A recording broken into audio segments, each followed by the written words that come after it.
people, kita bertemu lagi dalam acara Lessons and Learn. Semoga Smart People sehat, sukses, bahagia selalu ya. Hari ini saya akan mengangkat materi mengenai pemimpin hebat itu mengangkat orang lain. Yuk kita simak pembahasannya, semoga berguna ya.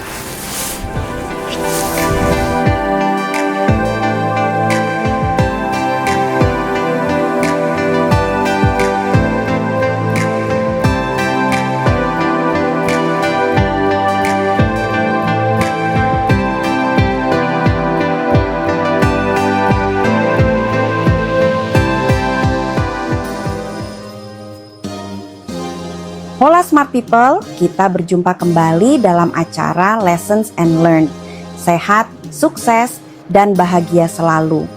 Hari ini kita akan membahas materi mengenai pemimpin hebat mengangkat orang lain.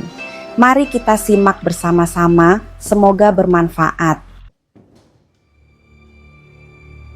Ukuran kepemimpinan bukan hanya pada apa yang dicapai sendiri, tetapi pada berapa banyak orang yang berkembang bersamanya.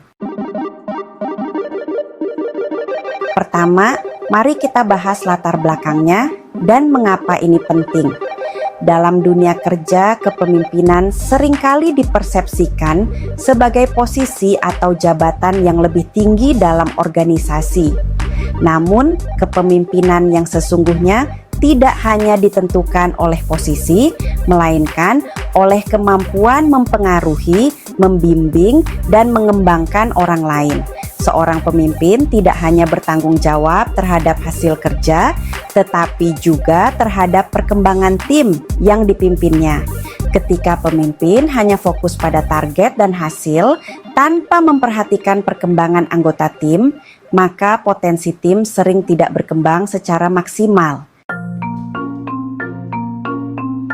Jika kepemimpinan hanya berorientasi pada pencapaian individu, beberapa hal yang dapat terjadi, yaitu yang pertama, anggota tim merasa kurang dihargai. Yang kedua, kolaborasi menjadi kurang optimal. Yang ketiga, potensi individu dalam tim tidak berkembang. Yang keempat, ketergantungan berlebihan pada pemimpin.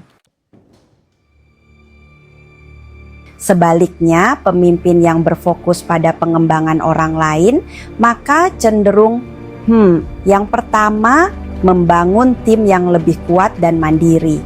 Yang kedua, menciptakan lingkungan kerja yang positif. Yang ketiga, meningkatkan kepercayaan dalam tim.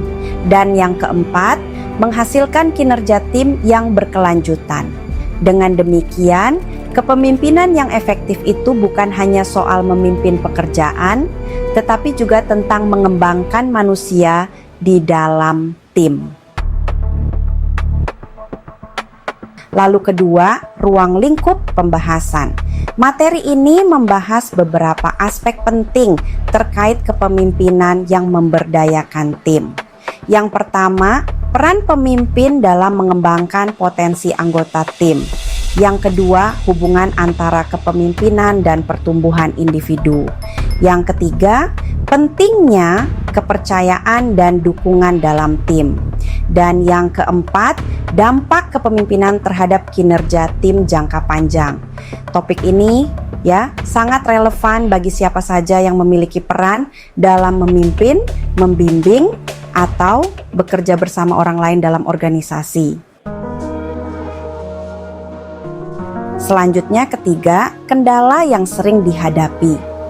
Beberapa kendala yang sering muncul dalam kepemimpinan antara lain, yang pertama, terlalu fokus pada hasil kerja. Pemimpin seringkali lebih memperhatikan pencapaian target daripada perkembangan anggota tim. Yang kedua, kurangnya kepercayaan kepada tim. Sebagian pemimpin merasa perlu mengontrol semua pekerjaan sehingga anggota tim kurang diberi kesempatan berkembang. Yang ketiga, minimnya pembinaan dan umpan balik.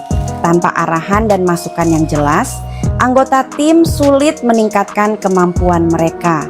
Dan yang keempat, ketakutan kehilangan posisi atau pengaruh. Ada kalanya pemimpin merasa khawatir jika anggota tim berkembang terlalu cepat. Dan keempat, analisanya.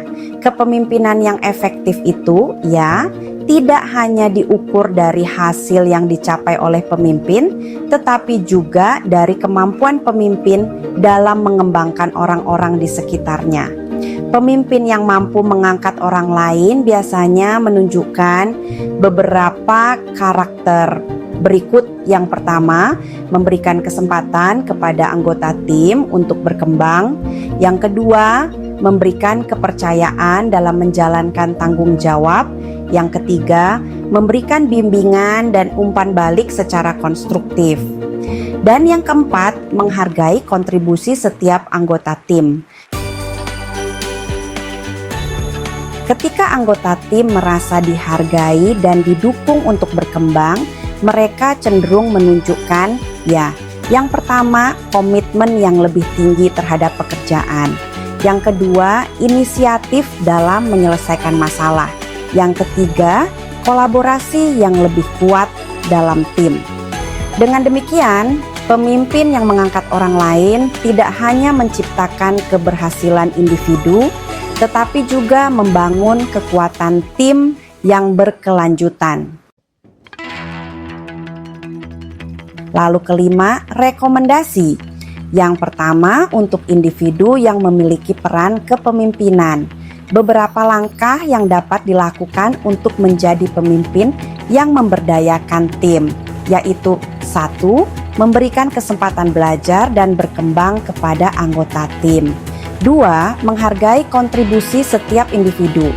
3. Memberikan arahan dan umpan balik yang membangun. 4. Menciptakan lingkungan kerja yang saling mendukung. Pemimpin yang hebat tidak hanya berusaha menjadi yang terbaik, tetapi juga membantu orang lain menjadi lebih baik. Yang kedua, untuk aksi praktisnya, coba tanyakan pada diri sendiri sebagai pemimpin. Hari ini, siapa dalam tim saya yang saya bantu untuk berkembang? Pertanyaan ini membantu mengingat bahwa kepemimpinan yang kuat bukan hanya tentang memimpin pekerjaan, tetapi juga tentang membesarkan orang-orang di dalam tim. Demikian materi pembahasan hari ini mengenai pemimpin hebat mengangkat orang lain. Semoga bermanfaat, sehat, sukses, dan bahagia selalu. Dan sampai ketemu di pembahasan berikutnya. Terima kasih. Demikian ya pembahasannya. Jika smart people merasa video ini berguna, mohon berikan tanda like, subscribe, dan share linknya ke teman-teman.